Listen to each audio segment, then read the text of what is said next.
Hello, hello, testing 1 2 3, testing 1 2 3. This video is sponsored by Raid Shadow Legends. I'm just kidding. There's no sponsors here. Today, first of all, hello, how are you? Welcome back. Today we're just going to be reading as much as we can from Christopher Pike's Spooksville, Book 2, Let's Go. I will give you a fair warning. I will be taking off my headsets to hear from my dog because the fireworks very much so upset her last night, and they're going to upset her again. And when she gets upset, her stomach gets sick. When her stomach gets sick, I'm sure you can imagine what happens next. So I will try my best to edit stuff out if I remember, and if stuff goes down.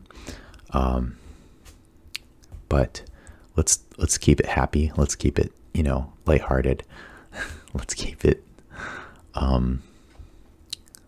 non-grotesque. And let's just get into Spooksville, the Howling Ghost. Sorry, couldn't resist. Yeah, all right. I'm going to read the inside cover slip. I'm actually going to take that off so it doesn't make much noise. Welcome to Spooksville, where the weird is normal. Cindy and her younger brother Neil are playing near the old lighthouse when a ghost suddenly appears out of nowhere and grabs the little boy, carrying him away. Cindy tries to tell the people what happened, but everyone assumes that Neil drowned. No one believes her, and no one will help her find her brother. Until Sally reads about what happened. Sally believes in ghosts. In fact, she knows ghosts are a dime a dozen when it comes to Spooksville. With Adam in watch, Sally promises Cindy that they will get her brother back. But what none of them knows is that this ghost would rather turn them all into ghosts than return Neil. Ooh. As always, guys, rated R, warning. Rated M for mature. So, if your parents aren't around, you might want to go get them just in case. This is a little bit too spooky for you. Let's get going. That's a joke, This doesn't really get that spooky.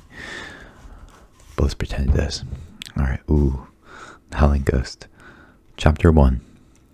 The day the Howling Ghost kidnapped Cindy Mackey's kid brother Neil was rotten from the start.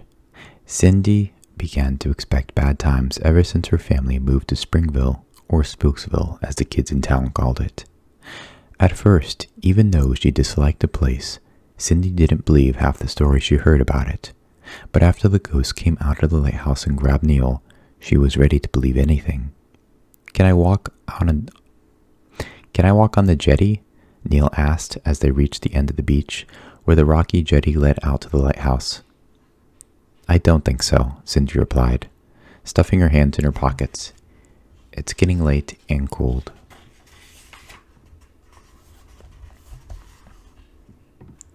Please, Neil pleaded, sounding like the 5-year-old he was. I'll be careful. Cindy smiled at her brother. You don't know what the word means. Neil frowned. Which word? Careful, dummy. Cindy stared at the churning ocean water. The waves weren't high, but the way they smashed against the large boulders of the jetty made her uneasy. It was as if the surf were trying to tear down the structure. And the tall lighthouse standing dark and silent at the end of the jetty also made her nervous. It had ever since she moved to Springsville 2 months ago.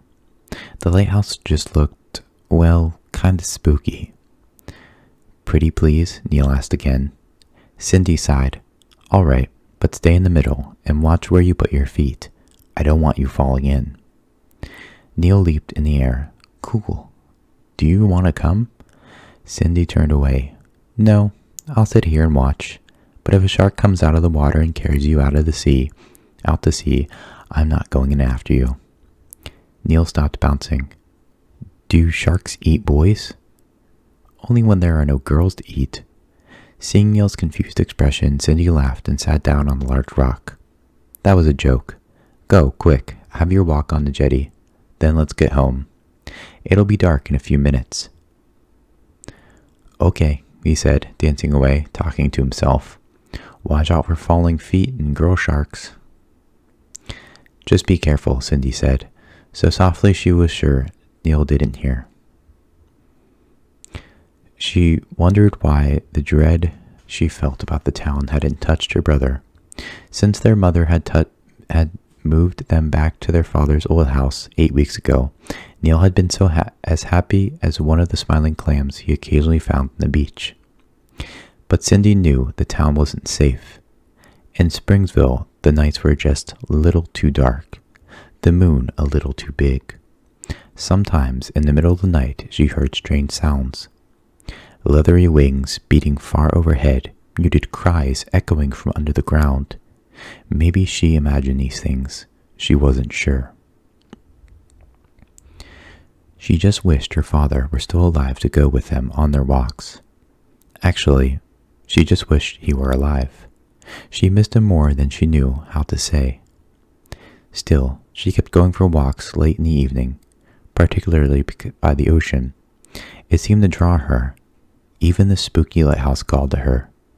Watching Neil scale the first of the large boulders, Cindy began to sing a song her father had taught her. Actually, it was more of an old poem that she chanted. The words were not pleasant, but for some strange reason, they came back to Cindy right then. The ocean is a lady. She is kind to all. But if you forget her dark moods, her cold waves, those watery walls, then you are bound to fall into a cold grave where the fish will have you for food. The ocean is a princess. She is always fair, but if you dive too deep into the abyss, the octopus's lair, then you are bound to despair in a cold grave where the sharks will have you for meat. My father never was much of a poet, Cindy muttered when she finished the piece. Of course she knew he hadn't made it up. Someone had taught it to him. She just didn't know who. Maybe his mother or father, who had lived in Springville when her father was 5. Cindy wondered if he had ever walked out to the lighthouse. Without warning, the top of the lighthouse began to glow right then. Oh no, Cindy muttered as she got to her feet. Everyone knew the lighthouse was deserted. A pillar of spiderwebs and dust. Light had not shone from its windows since she had moved to Springville. Her mother said it hadn't been turned on in decades. Yet, as she watched, a powerful beam of white light stabbed out from the top of the lighthouse. It was turned towards the sea. It raked over the water like an energy beam fired from an alien ship. The surface of the water churned harder beneath its glare, as if it were boiling. Steam appeared to rise up from the cold water. For a moment she thought she saw something just under the surface. A ruined ship, maybe wrecked on a sharp reef that grew over it with the passing years. Then the light snapped toward the shore, spinning halfway around. It focused on the jetty, still moving, still searching. Cindy watched Nahor as it crept toward her brother. He was already part way down the jetty, his eyes focused on his feet. Neil, she screamed. He looked up just as the light fell on him. It was as if something physically had grabbed him. For a few seconds his short brown hair stood straight up. Then his feet lifted off the boulder he was standing on. The light was so bright it was blinding. But Cindy got the impression that the 2 ugly hands had emerged from the light to take hold of him. As a second scream rose in her throat, she thought she saw the hands tighten their grip. "Get away, Neil," she cried. Cindy was running toward her brother, but the light was faster than she was. Before she even reached the jetty, Neil was yanked completely into the air. For several seconds he floated above the rocks and surf, an evil wind tugging at his hair, terror in his eyes. "Neil," Cindy kept screaming, leaping from boulder to boulder, not caring where her feet landed. But that was her undoing. She was almost to her brother within arm's reach when her shoes hit a piece of wet seaweed. She slipped and went down hard. Pain flared in her right leg. She had scraped the skin off her knee. "Cindy," her brother finally called. But the word sounded strange, the cry of a lost soul falling into a deep well. As Cindy watched, her brother was yanked out over the water, away from the jetty. He was held suspended as the waves crashed beneath his feet and the wind howled. Yet this was not a natural wind. It howled as if alive, or else it shouted as if it hungered for those still living. The sound seemed to come from the beam of light itself. There was a note of sick humor in the sound, a wicked chuckle. It had her brother. It had what it wanted. "Neil," Cindy whispered in despair. He tried to speak to her, perhaps to say her name again, but no words came out. The beam of light suddenly moved. It jerked her brother farther out over the sea, far out over the rough surf. For a few seconds, Cindy could still see him, a struggling shadow in the glare of the cold light. But then the beam swept upward toward the sky and went out. Just like that, the light vanished, taking her brother with it. "Neil," Cindy cried, but the wind continued to howl, and her cry was lost over the cruel sea. No one heard her. No one came to help.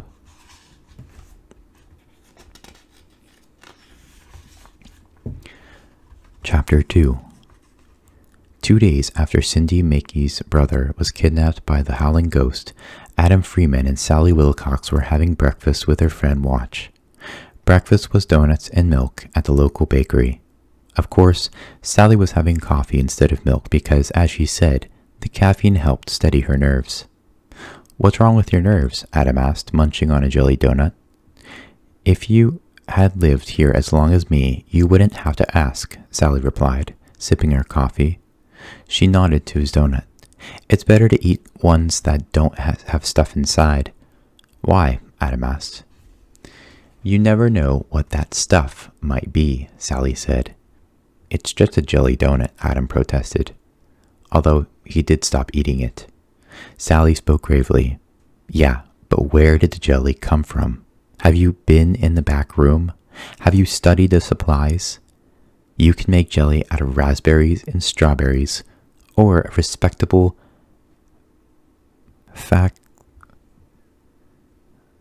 facsimile from scrambled brains."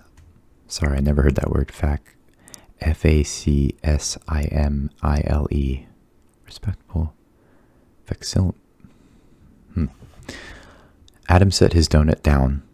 I really don't think so. It's not always wise to think too much in this town," Sally said. "Sometimes you've got to trust your gut feelings." She leaned over and sniffed the donut. "Or your nose. It smells all right to me, Adam. Go ahead, have another bite." Adam sipped his milk. "I've had enough." "Can I finish it?" Watch asked.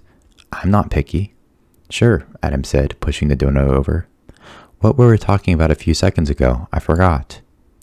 "Alien abductions," Watch said, taking a bite out of the donut and licking the jelly as it oozed over his fingers.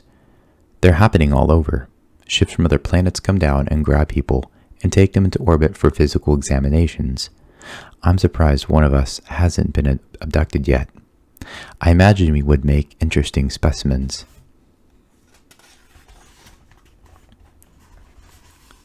"I don't believe in flying saucers," Adam said. Sally snorted.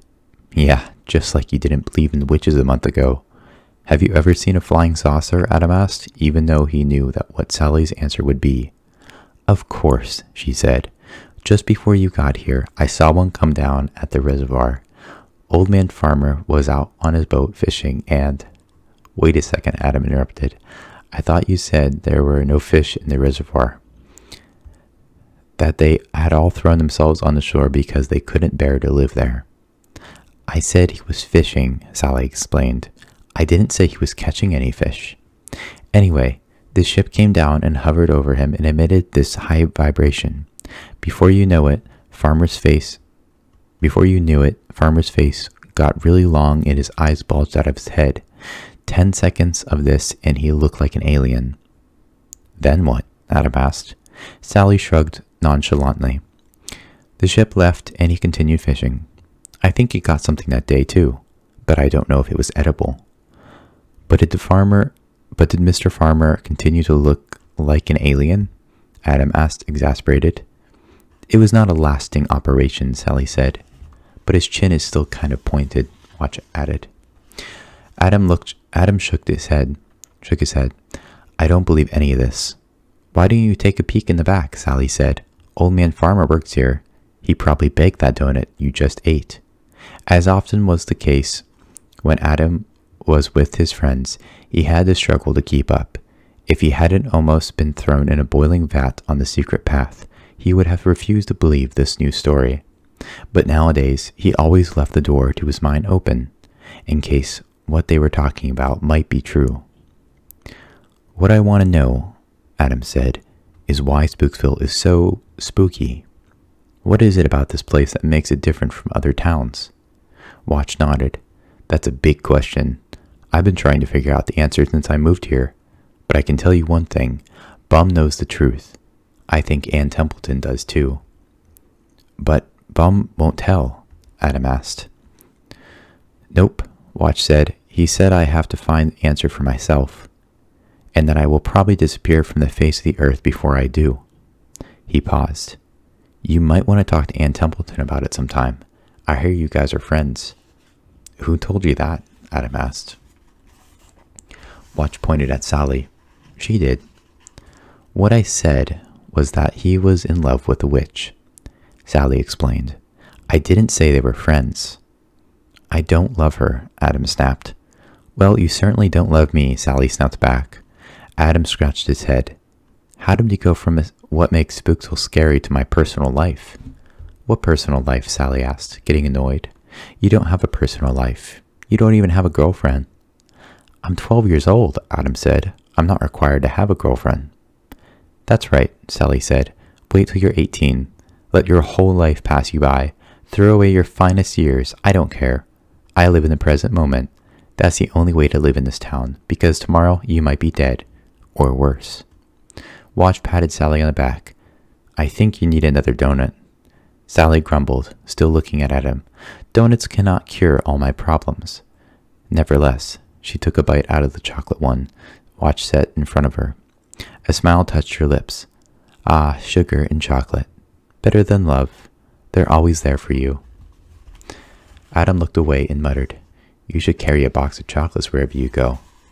I heard that, Sally said, still munching her donut, which may have had a little jelly in the center of it, too. Casually, she reached behind her and lifted a newspaper off the next table. She studied the news for a few seconds. Oh no, she moaned. What is it? Adam asked. A 5-year-old boy disappeared off the jetty down by the lighthouse, Sally said. Didn't you know? Watch asked. It was in yesterday's paper. A wave came up and carried him off. The police say he must have drowned.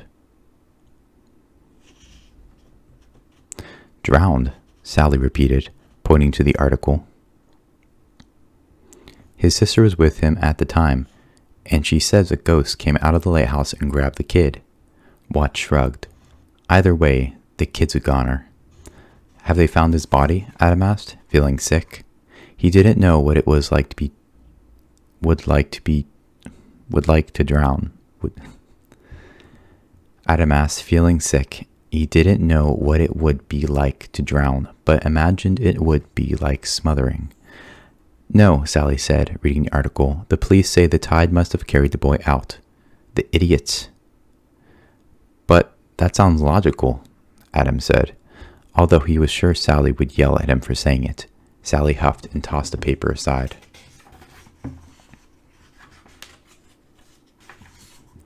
Don't you see, she asked, They haven't found a body because he didn't drown. The kid's sister is telling the truth. A ghost swiped the kid. Watch, why don't you explain to Adam that these things happen? This is reality. Watch was not interested. Like I said, it doesn't matter whether it was a ghost or a wave. The kid's dead by now. Sally was annoyed. He's just another Spooksville statistic to you. How can you be so cold? What if he's alive? Watch blinked at her. That would be nice. No, Sally yelled. What if he's alive and needs to be rescued? We're the only ones who can do it. Really? Watch asked. Of course, Sally said. I believe this girl. I believe in ghosts. I don't, Adam said. Sally glared. You're just afraid of them. That's why you're willing to leave this poor young boy to a life of torment. Really, Adam? I'm disappointed in you. Adam can feel himself getting a headache. I have nothing against this kid, but the police couldn't find him. I don't think we can. Sally stood up. Great. Give up without trying. Next time a witch or an alien kidnaps you, I'll just order a cup of coffee and a jelly donut and tell who's ever around that Adam was a nice guy and I really cared for him. But if he's gone, and there's no sense searching for him because I can't be bothered. She paused to catch her breath. Well? Well, what? Adam asked. Sally put her hands on her hips. Are you going to help me or not? Adam glanced at Watch, who picked up the paper and was reading the article. Are we helping her or not? Adam asked his friend. Watch glanced at his watches, all 4 of them, 2 on each arm. It's not as if we're doing anything this afternoon, he added. I know Cindy Mackey. She's cute. Adam turned back to Sally. We'll help you. Sally fumed as she turned away. You guys are so altruistic. Adam glanced at Watch as he stood up, ready to follow Sally. What does altruistic mean? He whispered to Watch. Let's just say the word does not apply to us, Watch whispered back.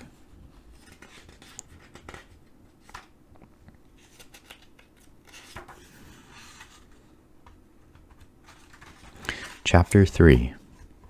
Cindy was sitting outside her house, slowly rocking on a wooden porch swing. Adam felt a pang in his chest. Her face was so sad. She didn't even hear them approach. She seemed absorbed in her own private world, a world where her brother was no longer there. In that moment, Adam would have given anything to get the missing kid back. But then Adam remembered what Watch had said. Either way, it was probably hopeless. Hello, Sally said as they stepped onto the girl's porch. Are you Cindy Mackey? Watch was right. She was pretty. Her hair was long and blonde. It reached almost to her waist. Her eyes were wide and deep blue. They reminded Adam of the sky just before the sun came up. Yet her eyes were also red. She had been crying just before they arrived. Yes, Cindy said softly. Sally stepped forward and offered her hand. Hi, I'm Sally Wilcox, and this is Adam Freeman, and Watch. We may not look like much, but we're intelligent and resourceful individuals. Best of all, we've been through pretty weird stuff. We believe in almost everything, including your ghost. Sally paused to catch her breath. We're here to help you get your brother back. Cindy took a moment to absorb everything Sally had just said. She gestured to another 2-person swing. Do you want to sit down? She said quietly. Are you thirsty? Would you like some lemonade? We never take refreshment until the job is done, Sally said, sitting down. I like some lemonade, Adam said, sitting beside Sally. Adam, Sally scolded. We're here to help Cindy, not take from her. Adam shrugged. But I'm thirsty. So am I, Watch added. Do you have any Coke? Cindy stood. We have Coke and lemonade. I'll be back in a second. Are you sure you don't want anything, Sally? Sally considered. Well, now that you mention it, do you have a ginger ale? I like Canada Dry best, in the green cans. Chilled, but not too cold. Cindy nodded. I'll see what we have. Cindy disappeared inside the house. Adam spoke to Watch, who continued to stand. He was staring in the direction of the ocean. What are you looking at? Adam asked. Watch pointed. The lighthouse. You can see it from here. Watch was right. Around the corner of the house, the lighthouse was just visible. A tall pillar of white plaster. At this first sight of the structure, Adam shuddered, although he wasn't sure why. He had never seen a lighthouse before he saw this one. It was hard for him to tell a normal one from a haunted one. It was only a quarter of a mile away. "It's tall," was all Adam could think to say. "It's old," Watts said, finally sitting down. "It was built before there was electricity. From what I heard, they used to burn oil and lamps in the top and shine the light over the sea to warn ships away from the rocks." "I heard they used to burn people," Sally said. "People don't burn that well," Watts replied matter-of-factly. "Bum once told me it was the Spaniards who built the lighthouse, and it was the first one constructed in America. But it's hard to imagine it's that old." "But later, electricity was installed?" Adam asked. "Sure," Watts said. "The waters around Spooksville are treacherous. Even modern ships have to be careful. Yet the lighthouse has closed down before I was born. I'm not sure why. Nowadays, ships don't get near this place. The last boat that did go by was a transport ship from Japan. It had hundreds of Toyotas on board. It sunk out by the jetty. For a while, you can go down to the beach and pick out any colored Camry or Corolla that you wanted. They watched the shore for months." "They all smelled a little fishy," Sally said. "But you couldn't argue with the price," Watts added. "I'd never go out with a guy who had fish on his back seat," Sally said. "There must have been some reason the lighthouse was closed down," Adam said. "Probably because it was haunted," Sally said. "That's the most logical reason." "But why did it become haunted?" Adam asked. "That's what I want to know." A look of wonder crossed Sally's face. "Why, Adam, you're beginning to sound like you were born here. Congratulations. From now on, I won't have to yell at you half as much." "I don't know why you yell at me at all," Adam said. He glanced in the direction of where Cindy had disappeared. "She looks so sad." Watch nodded. "Like a flower that's been stomped." "A rose that's been crushed," Adam agreed, feeling in a poetic mood. "Wait a second," Sally complained. "You guys aren't just falling in love with her, are you?" "Love is an emotion I only know about from textbooks," Watch said.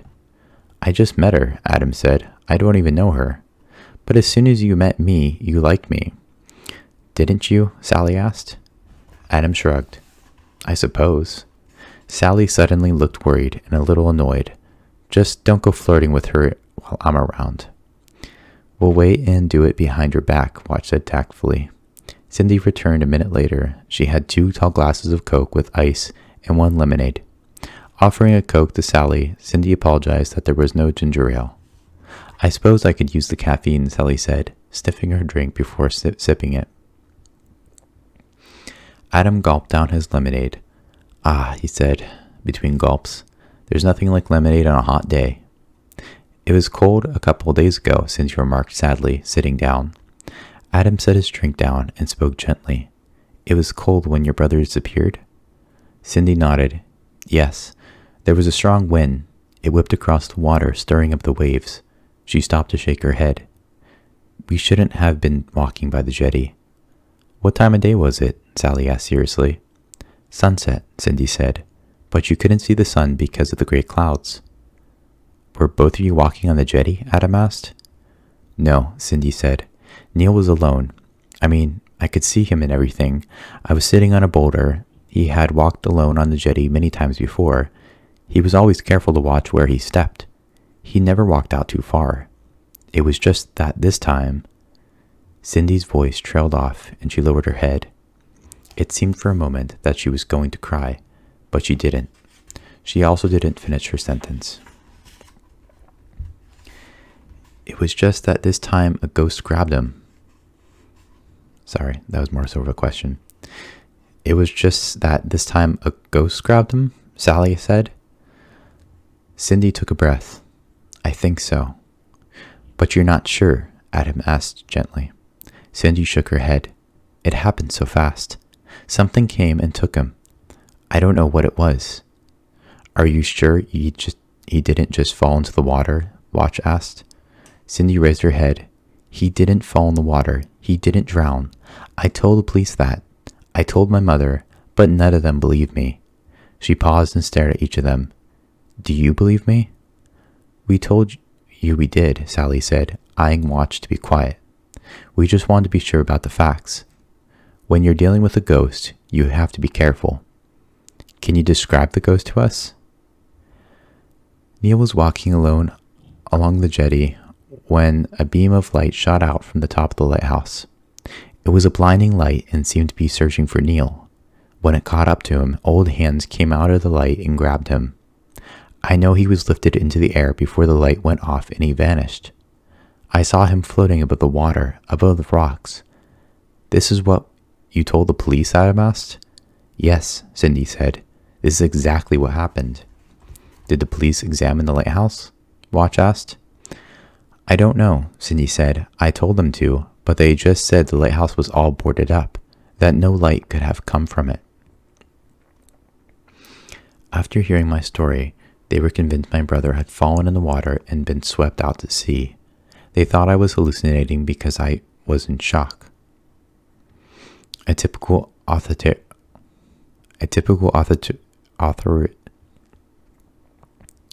A typical authoritarian response, Sally said.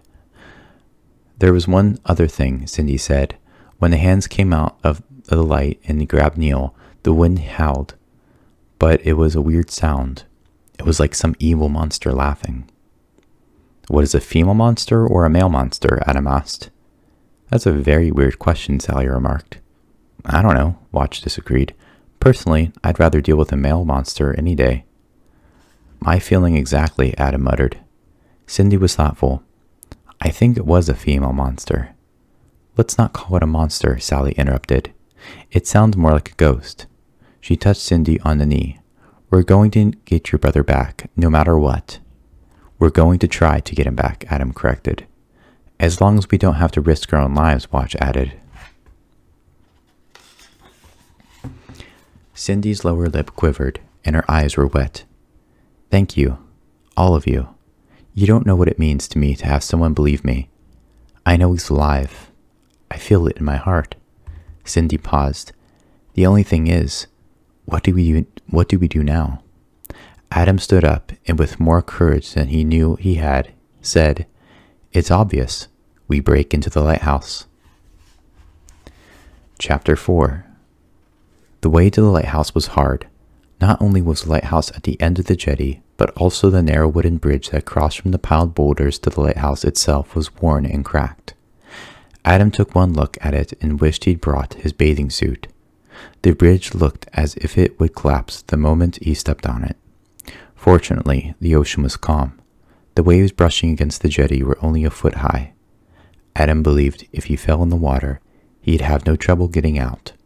But then Sally started on her gruesome history of Spooksville again. It was near here that Jaws lost his leg, Sally said as they stared down at the water that separated them from the lighthouse. Who? Adam asked with regret. David Green, Sally said. He was the guy I told you about. He was out on his boogie board when a great white shark came by and bit off his right leg. In fact, I think it was almost at this exact spot. I thought you said he was close to shore when he was attacked, Adam said, glancing back the way they had come. Jumping from rock to rock to reach the end of the jetty had not been difficult, but they were nevertheless pretty far from the beach. Adam wouldn't like it to be out on the jetty once the surf was up. The waves would crash right over them. I can't remember every detail, Sally replied. All I know is if you go in this water, you will probably come out with pieces missing. Adam turned to Watch. The bridge looks as if it's about to fall. I don't know if we should risk it. The girls weigh less, Watch said. We should send one of them across first to see how it holds up. Watch, Sally yelled. You miserable coward. I was just making a logical suggestion, Watch said. I'll go first, Cindy said quietly. If my brother's in the lighthouse, I should be the one to take the biggest risks. Sally patted her on the back. I wish I had a sister as devoted as you. Adam stepped between them. Wait a second, this isn't right. One of us guys should go first. Are you forgetting that there are only two of us guys here? Watch asked. Why are you being such a coward? Adam asked. It's not like you. Watch shrugged. I don't want to hurt Cindy's feelings, but I think the chances that her brother is locked in the lighthouse are lousy. For that reason, I don't want to lose a leg or an arm. He paused and glanced at Cindy, who had lowered her head at his words. But if you all want to give it a try, I'll go first. Watch took a step toward the rickety bridge. Adam stopped him. I'm lighter than you, Adam said. I'll go first. Watch glanced down at the blue water, which had begun to churn slightly since they arrived. All right, Watch said. If the bridge breaks, get out of the water as quick as you can. Adam nodded and felt his heart pounding in his chest. He was about to take his first step onto the bridge when a hand touched his arm. It was Cindy. Her face was creased with worry. For the second time that day,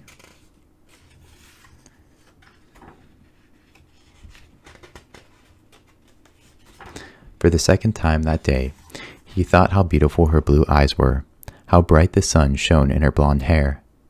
Be careful, Adam, Cindy whispered. Adam smiled. I'm used to danger. It doesn't faze me. Yeah, Sally said sarcastically. Mr. Kansas City grew up wrestling great white sharks in the backyard swimming pool. Adam ignored Sally and turned back to this bridge. It had handrails that were made of rope and looked every bit as old as the wooden planks beneath it. Carefully placing his weight on the first plank, Adam took a step above the water. He had to try hard not to glance down at the water. It looked awfully cold and deep. If he stared real hard, he could imagine huge shapes just below the surface. Adam took another step forward. The bridge creaked uneasily and sagged beneath him. He now had his entire weight on it. A third step forward caused the bridge to sink even more. It was only 20 feet from the end of the jetty to the pile of the stones that supported the lighthouse, but at the rate he was going, he wouldn't reach it till next month. The thought came to him that perhaps if he hurried, the bridge wouldn't feel his weight as much. It was a brave idea, but a bit foolish. Adam took off running across the bridge. He was inches from the other side when it broke. The bridge didn't just break in one spot. The whole thing collapsed. 1 second Adam was running for his life, and the next he was swimming for it. He hit the water hard and went under. His timing was bad. He was sucking in a breath when he slipped under the surface. As a result, he came up choking. He could hear the others yelling, but he couldn't answer them. Salt water stung his eyes. He coughed hard and flayed with his arms. The water was freezing. Swim, Sally cried. A shark's coming. Adam almost had a heart attack right then. The day he moved to Spooksville, a tree had almost swallowed him, but in his mind, getting eaten by a shark would be 1,000 times worse. Frantically, he spun around, trying to get his bearings.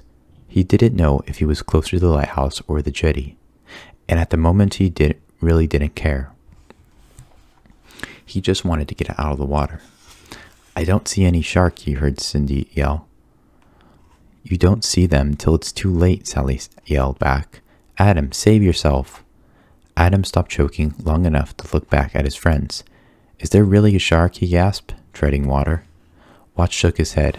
I don't see one. Yeah, but you're almost blind, Adam said. I don't see one either, Cindy said. This is a big ocean, and there are sharks in it somewhere, Sally said impatiently. If you don't hurry and get out of the water, I'm sure you will see one soon enough. Oh, brother, Adam grumbled, tired of Sally. He saw he was closer to the lighthouse than the jetty and decided to swim for it. A few seconds later, he was out of the water and shivering beside the front door of the lighthouse. Now he knew why the police hadn't bothered to check out Cindy's story. What was left of the bridge smashed back and forth against the jetty as the surf played with the wooden planks. In a sense, he was trapped, unless he wanted to get back in the water and wait for Sally's next shark attack.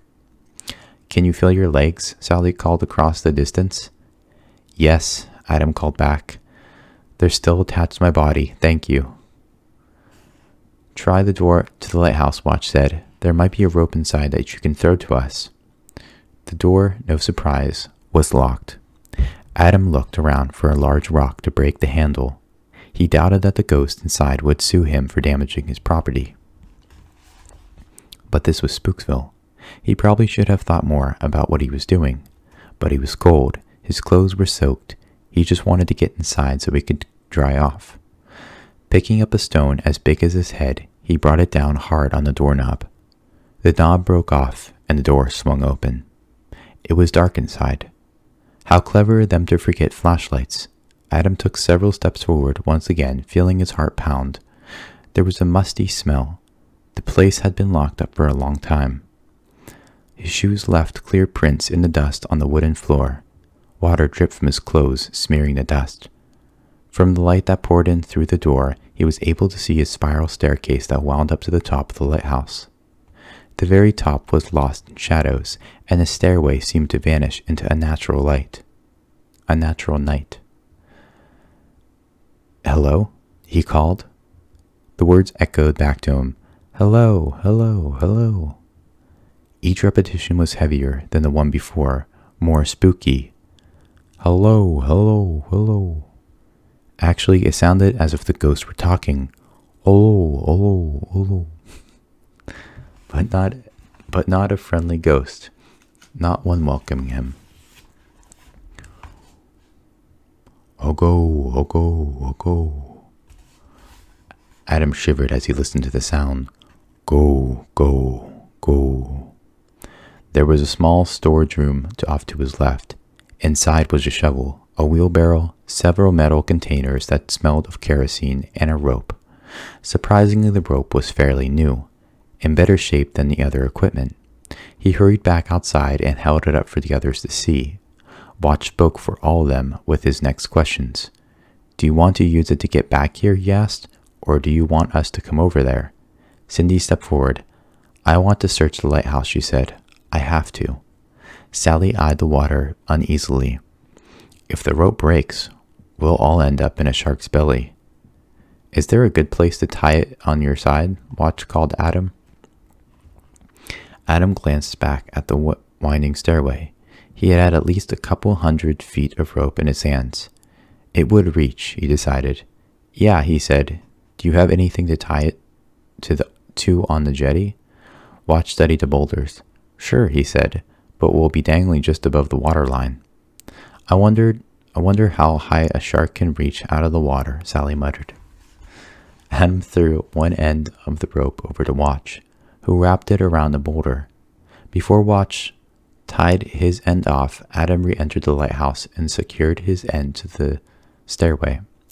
He knew it was ridiculous, but he thought he heard his hello still echoing. It was only a faint moan, though. Ooh. Adam went back outside. Watch had drawn the rope tight and tied it.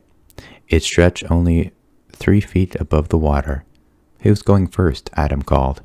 Cindy grabbed hold of the rope. "I will." Then she paused. "What do I do?" "Start with your back to the lighthouse," Watch explained. "Grab the rope tightly with your hands and pull yourself out slowly. When you're above the water, throw your feet around the rope too, and don't fall off." Cindy did what Watch instructed. Soon she was inching her way toward Adam. The ends of her blonde hair brushed the tips of the small waves. Adam wanted to say something to encourage her, but couldn't think of anything, especially with Sally glaring at him. Adam just didn't understand Sally. She had been the one who wanted to help Cindy in the first place.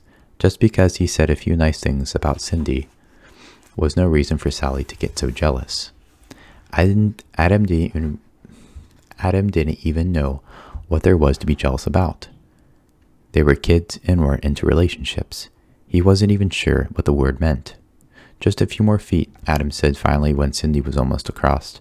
When her feet were above the stones, he reached out and helped her off the rope. She stood beside him and caught her breath. "That was scary," she said. "How long have you lived in Spooksville?" he asked. 2 months. How about you?" 2 weeks.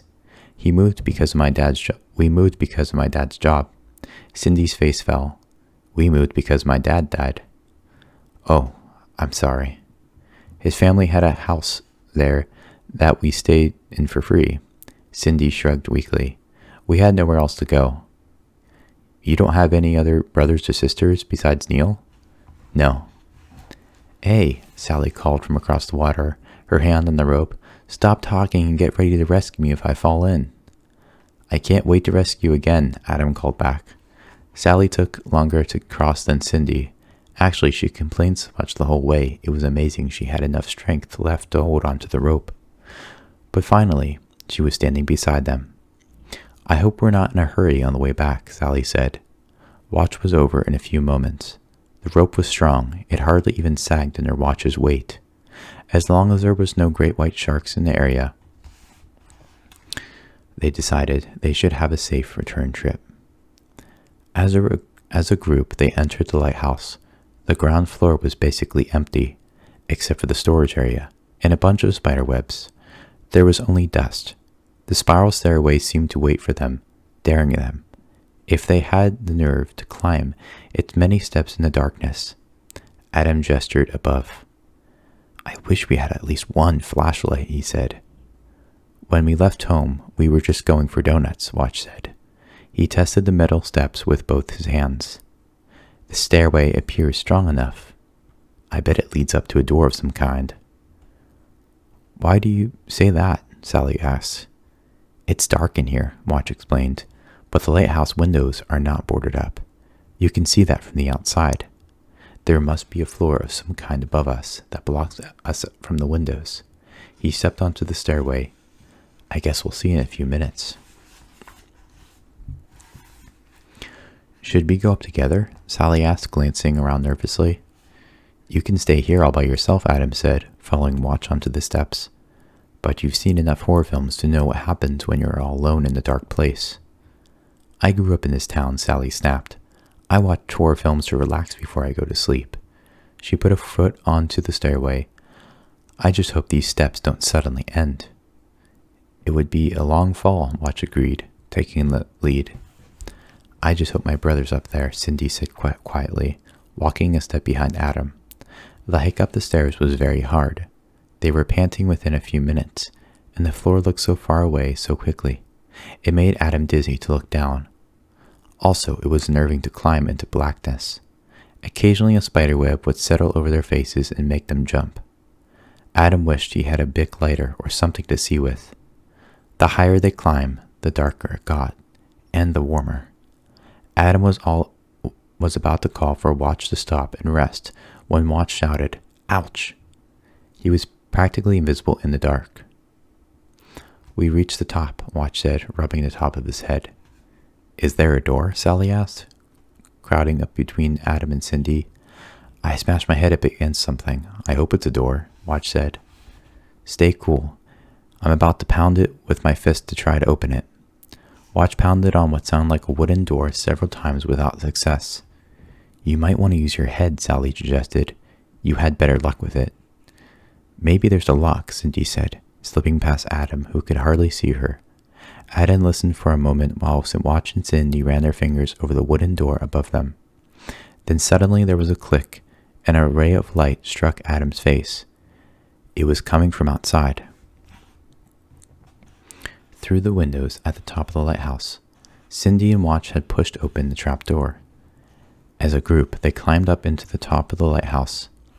It was dusty as well, and there were cobwebs everywhere. The dust lay particularly thick on the huge metal mirror that curved behind the giant searchlight that stood in the center of the room. Watch drew his finger over the mirror, and Adam was surprised to see how shiny the metal was beneath the dust. The twin bulbs that formed the heart of the searchlight were not covered by glass. They bulged near the center of the mirror, like two watchful eyes. Watch studied the searchlight for a moment, checking on the wires that led to it. This thing hadn't been turned on in years, he finally said. Cindy was disturbed. It came on 2 days ago. Are you sure the light came from here? Adam asked. Positive, Cindy said. Watch was doubtful. These wires are worn. I don't think they're capable of carrying an electrical current. I know what I saw, Cindy insisted. She scanned the rest of the room. He must be here somewhere, she said softly, desperately. Adam tried to make her feel better. If a ghost did take your brother, it might have taken him somewhere else. Cindy sighed. So, you're saying he could be anywhere? Which is the same as saying we're never going to find him? No, Adam said quickly. I meant we've only begun to search. Let's look around some more. There wasn't much to the room. Besides the searchlight, there was a plain wooden desk and chair, a simple cot, and a bathroom that looked as if it hadn't been used in years. The faucet in the sink didn't even work. When they tried it, a faint smell of gas came out instead of water. But Sally did find something unusual on one side of the desk.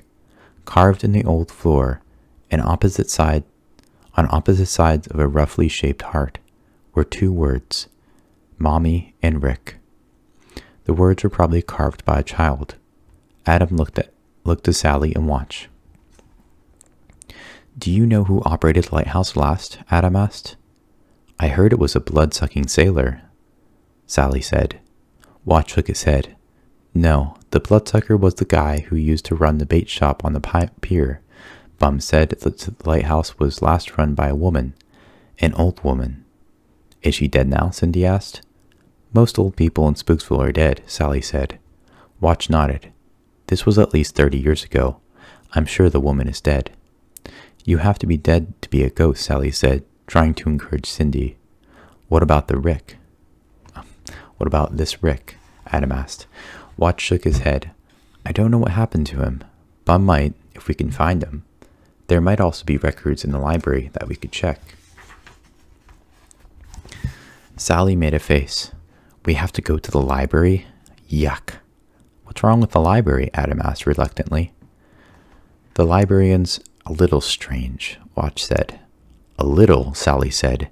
His name's Mr. Spiny, and when he takes your picture for your library card, he actually takes an x-ray. He likes to see your bones when you check out a book, to make sure they're healthy. If you go into the reference room, he locks you inside, just in case you're thinking of stealing one of his precious magazines or papers. The last time I went in there, I was a prisoner for 2 nights before he let me out. I read the last 10 years of Time magazine and Fangoria. I'm glad you put the time to good use, Watch said. Mr. Spiny also forces you to drink milk when you're at the library, Sally said. Don't want to let those bones crumble before your time, he always says. I swear I saw that guy at the cemetery once digging up skeletons. I hear he's got a whole closet full of bones at home. Let's not worry about Mr. Spiny, Adam said, not wanting to listen to another weird Sally Watch conversation. I want to go to the library. He paused and turned to Cindy. As long as that's all right with you. Cindy nodded, sadly, still looking around. I was hoping so hard I'd find Neil here, waiting for me. Adam patted her on the back. We're making progress. That's what's important. They started to follow Watch down the stairs. It was then that the searchlight came on. By mysterious chance, the light was pointed not out to the sea, but toward the stairway. Watch was already several steps down the stairs when the light blazed to life, but Cindy was just stepping down into it. Like the rest of them, the sudden light blinded Cindy. Rather than stepping onto the stairway, she stumbled and slid over the side. Adam saw a falling blur off to his left and heard her scream. Not sure what he was doing, he dove to catch her. The searchlight went off. Adam saw stars, not much else. But after a second or two, he realized he was holding onto one of Cindy's hands, and that she was struggling desperately at the end of it. If she let go, or if he let her go, she would plunge over 100 feet to the floor of the lighthouse. Adam screamed for Watch to help. Pull her over toward you on the stairway, Adam called. I can't reach her, Watch shouted back, cleaning his glasses on the shirt. He did have the worst eyes of them all. Of all them. I'm right here, Cindy cried. The trapdoor that led into the upper room was fairly wide. Cindy had stumbled off to the side opposite the stairway. As Adam's vision cleared, he saw her feet kicking in midair. Sally kneeled by his side and tried to grab Cindy's other hand. We won't let you go, Sally cried. You're knocking my hand loose, Cindy screamed. Oh, Sally said, and sat back on her knees. Sorry. Watch, Adam said anxiously, losing his grip on Cindy. Put your glasses back on and reach out and grab her feet. I'm going to lose her. Watch rubbed his eyes. I really can't see yet. Cindy, keep talking or screaming or something. I'll hone in on you. Okay, I can talk, Cindy said breathlessly. What should I talk about? I've always been afraid of heights. I don't like ghosts much either, but I like ice cream. I like school. I like singing. Some boys. Which boys? Sally asked, climbing back up on her knees. Gotcha, Watch said, reaching out and grabbing Cindy's feet. Are you sure you've got her? Adams asked. Don't let go of her yet, if that's what you're asking, Watch said, pulling Cindy closer. That's exactly what he's asking, Cindy said frantically. But just then her feet touched something solid. Oh, thank goodness. Is that the stairs below my feet? It better be, Watch said, pulling Cindy further over. It's what I'm standing on, but I still can't see. Watch pulled her all the way on the stairs. You're safe. Adam let go of Cindy's hand. Phew, he said. That was close. He turned back toward the searchlight and complained to Watch. I thought you said the light couldn't come on. Watch came back up to the steps, Cindy by his side. Watch studied the wires that led to the searchlight, but once more shook his head. Did you guys touch anything? Watch asked. No, Adam and Sally said. I don't see how it turned on, Watch said. These wires are shot. Could it have another source of power? Cindy wondered aloud. They all looked at one another. Then they heard a sound, a faint howling sound. It seemed to come from far off, from somewhere out over the ocean. But it wasn't so far away that it didn't scare them. They hurried down the stairs and out of the lighthouse. Actually, they ran out of the place and worked their way back to the jetty on the rope. They could check it out later, they decided. Chapter 5. As much as I would like to read more of this, because I would love to read the entire book like right now, but my throat is getting drier and drier, and it's getting very sore. So I'm going to quit there. We're on chapter 5. Probably should mark it. I'll remember. Yeah, that's fine. Thank you guys so much for watching or listening. You're probably listening. Hopefully you're listening. There wasn't anything visual to this. But yeah, hopefully I can get part 2 out soonish. And yeah, thank you guys for clicking on the video. All right. I'll see you guys later. See ya.